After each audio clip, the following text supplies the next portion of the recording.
I thank you for giving me the opportunity to thank the Honourable President for his address.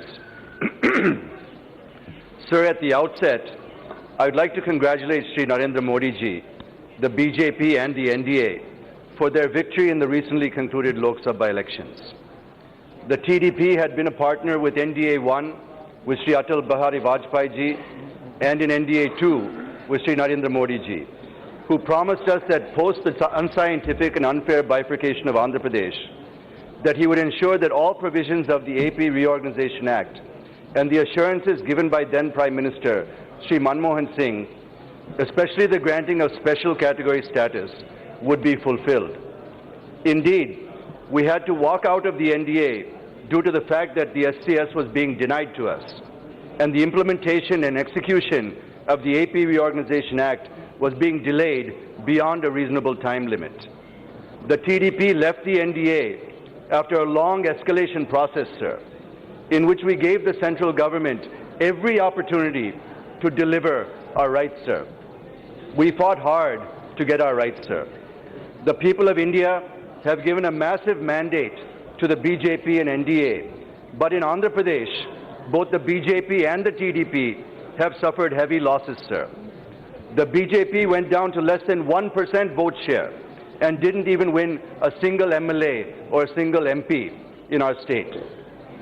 The people of AP punished the BJP for not delivering and decided to give the YSR Congress Party and their leader, Sri Y.S. Jagannath Reddy Garu, one chance to get from the center what the Telugu Desam Party was unable to. In fact, this was and continues to be the single most important issue for the people of Andhra Pradesh. The responsibility now lies with Sri Y.S. Jagannath Reddy Garu and the YSR Congress Party to deliver on our rights, sir. Now, after meeting the Prime Minister and the Home Minister, Sri Y.S. Jagannath Reddy Garu is saying he will keep on asking, while we understand that the response from the Prime Minister has been categorical, that AP will not get special category status. Even the Finance Minister, sir, in a written response to an unstarred question in the Rajya Sabha just yesterday, sir, has also said that no state would be given this status. With the mandate given by the people of Andhra Pradesh to YSRCP, giving them 22 MPs, all eyes are now on them to see how they will succeed where we were unable to do so. I wish them all the success for the sake of our state of Andhra Pradesh. I also wish the Prime Minister all success and hope that his slogan of Sabka Saath, Sabka Vikas and Sabka Vishwas will apply to all regions, states and people equitably, sir. Since I have very limited time, I will directly come to a couple of points only that I wish to focus on, sir. Sir, we have built our institutions brick by brick over decades, and destroying, tinkering, weakening or weaponizing these institutions will cripple our democracy, which we are so proud of, sir. And if corrective measures are not taken, it will ultimately destroy our freedom and our liberty, sir.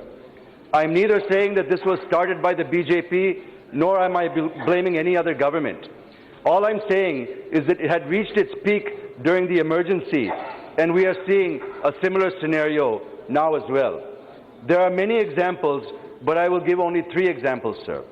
One, the notification issued by the Home Ministry on monitoring decryption of information generated, transferred, received, or stored in a computer source in December 2018 under the IT Act, without any requirement to get any authorization from anyone in the government, sir. The second is the misuse of the Election Commission during the recent elections, which many of the members have already spoken about.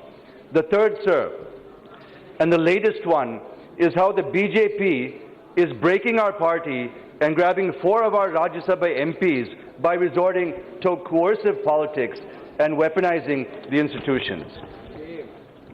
The Honorable Prime Minister, in all his speeches, is using the phrase Sabka Saath. But what is happening on the ground and in Parliament and in the state assemblies is the other way around, sir. They were happening earlier also and are continuing even today. So I ask the Honorable Prime Minister, do you want history to show that this government is making it worse or that it is making it better, sir? Sir, what is the meaning of these slogans? Do you want all the parties to join BJP? Is that the meaning of Sabka Saath? Can we not be together if we are in different parties? Can we not be together if we speak different languages? Can we not be together if we have different beliefs? Can we not be together if we have different diets? Can we not be together if we wear different clothes? Sir, what is the meaning of Sabka Saath, sir? The real meaning is that you should be taking us along with you to build this great country. It does not mean that you gobble MPs from other parties. It does not mean that you scare others by using the CBI, IT, ED and other agencies. Sir, no party, however powerful it may be, no leader, however powerful he or she may be, and no institution should be able to dictate terms or impose their wishes on smaller and regional parties, sir. If this is allowed, it is tantamount to giving liberty to wolves, sir, which will result in the death of lambs. Sir, the second point I would like to make, a very important point, and then I will conclude. Sir, the former Chief Economic Advisor to the government, Sri Arvind Subramaniam, has sent ripples and contested the GDP figures between 2012 and 2017. In his working paper presented to Harvard University, he mentioned that the growth figures have been inflated by 2.5 percentage points during this period. If this is true, sir, and if we had known, the government could have taken the necessary steps in the banking system and the challenges in agriculture, which may have resulted in reduced NPAs and also helped the farmers a lot, sir. Now the entire country is worried which are the correct figures. The fourth quarter growth figures for 2018-19 stands at 5.8%, which is less than China for the first time in the last few years. This figure is really putting a question mark in the minds of people whether the government has really inflated the growth figures or not. Sir, it is not just the economic data, but even the unemployment figures had been suppressed, which stands at an all-time high in the last 40 years. This puts a cloud of doubt on all of our data and figures because we are not able to get the correct picture. If we cannot trust the figures, how do we plan? How do we make policies? How do we make laws? And how do we measure and how do we measure their impact on the people, sir? If we make laws in the absence of corrected and trusted figures, this Parliament will be driving in the dark without the lights on, sir. Sir, I'm saying this because if we legislate with either inflated or with suppressed figures, how do we know if our decisions will have positive impact on the people or not? In such a scenario, the whole planning, budgeting, and lawmaking process becomes meaningless. Just 2 minutes, sir, I'll finish. How are you going to ensure Sabka Vikas when the data given by the government is being questioned, sir?